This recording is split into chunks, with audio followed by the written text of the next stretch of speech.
امریکیوں کا فیصلہ سامنے آ گیا ہے.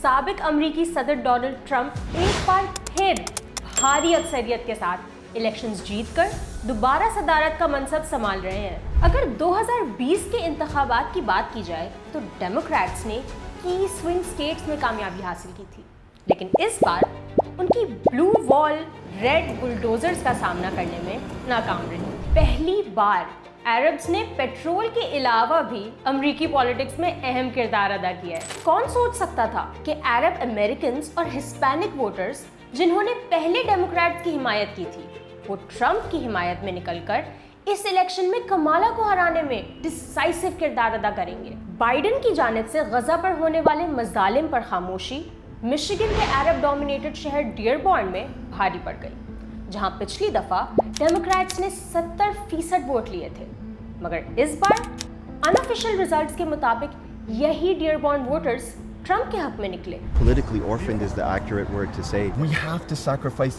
even if it means that we will suffer under a Trump presidency, because the alternative of rewarding Harris after this would send a truly dangerous signal in our country. سچ بات تو یہ ہے کہ ڈیموکریٹس ہوں یا ریپبلکنز، ووٹرز ان دونوں کی ہی policy سے خوش نہیں ہیں، مگر ان کا کہنا ہے کہ اگر ووٹ ڈالیں تو آخر کس کو؟ شاید ان کو بھی ہماری سیاست کی طرح تبدیلی کینڈیڈیٹ درکار تھا. چند ریاستوں میں گرین پارٹی کی کینڈیڈیٹ جل اسٹائن بھی کھڑی ہوئی.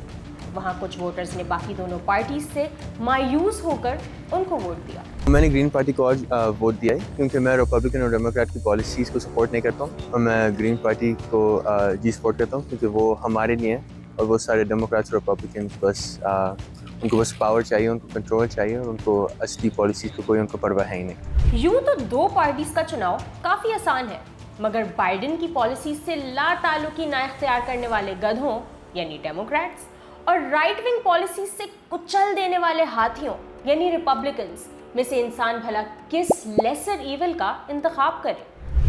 ہمارے لالٹین، فاختہ، بلے، شیر، تیر، پتنگ وغیرہ وغیرہ کم سے کم کچھ ڈائیورس تو معلوم ہوتے ہیں، مگر امریکی ٹو پارٹی سسٹم کی مثال بالکل ایسی ہے جیسے بے شمار لوگ بس دو چھتریوں کے نیچے سایہ تلاش کر رہے ہوں. اب ڈیموکریٹس کو ہی دیکھ لیجئے. ایک طرف پروگریسو کاکس جو یونیورسل ہیلتھ اور کلائمیٹ ایکشن کا ایجنڈا پروموٹ کرتا ہے، اس سے لے کر ماڈریٹ ہی کیا کنزرویٹو ڈیموکریٹس بھی شامل ہیں جو اکنامک اور ثقافتی فرنٹ پہ بھی لبرل سٹینس لینے سے گریز کرتے ہیں. Right now we are united in an honest way to defeat Donald Trump, but do not minimize the differences that exist between progressives and corporate Democrats. Republicans کو دیکھیں تو یہاں فریڈم کاکس بھی ہے جو گورنمنٹ کنٹرول کم سے کم اور individual freedom چاہتا ہے، اور مٹ رومنی جیسے سینٹرز بھی ہیں جو فسکل رسپانسبلٹی اور ڈیفنس پر فوکس کرتے ہیں. یعنی parties with in the parties ہیں، سب کی ٹیم تو ایک ہی ہے پر گیم اپنے اپنے. اب اس سسٹم کے اندر ووٹرز کے پاس لیسر ایول کا انتخاب کرنے کے لیے بس دو ہی چوائسز ہوتی ہیں. عرب امریکن ووٹرز کے پاس اسرائیل عرب وار پر دونوں پارٹیز کی کمپرومائز پوزیشن پر کیا چوائس تھی؟ جولائی میں ہونے والے ایک پول کے مطابق 18% ووٹرز غیر فیصلہ کن رہے، 6% تو ووٹ ہی دینے کے فیور میں نہیں تھے. یعنی ہر 4 میں سے ایک عرب امریکن ووٹر نے یہ محسوس کیا کہ کوئی بھی آپشن بہتر نہیں ہے. ایسے میں لگتا ہے کہ پاکستان کا ملٹی پارٹی نظام جس میں ہر جماعت کے لیے ایک الگ نشان ہوتا ہے شاید بہتر ہو. پاکستان کے ملٹی پارٹی سسٹم میں ووٹرز کے پاس 2 سے زیادہ آپشنز موجود ہوتے ہیں. پاکستان میں بڑے کھلاڑی پاکستان تحریک انصاف، پاکستان مسلم لیگ نواز اور پاکستان پیپلز پارٹی ہیں، لیکن اسپیسیفک انٹرسٹس کی نمائندگی کرنے کے لیے علاقائی پارٹیاں جیسے عوامی نیشنل پارٹی اور بلوچستان نیشنل پارٹی بھی ہیں. یعنی سب کے لیے کچھ نہ کچھ موجود ہے. فائدہ یہ ہے کہ ایک ملٹی پارٹی سسٹم مختلف نظریات اور انٹرسٹس کے لیے جگہ فراہم کرتا ہے.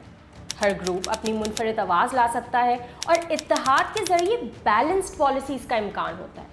ملٹی پارٹی اس وقت موجود ہیں، یہ واقعی ملک کی جو ڈائیورسٹی آف پبلک اوپینین ہے، جو تنوع ہے عوامی آراء کا، اس کو ریپرزینٹ کرتی ہیں. اس میں کوئی شک نہیں ہے. مذہبی جماعتیں ہیں، کوئی علاقائی جماعتیں ہیں، وہ کسی نیشنلزم کو سپورٹ کرتی ہیں، ان کی نمائندگی ہے. تو یہ بات صحیح ہے کہ یہ ہماری ورائٹی آف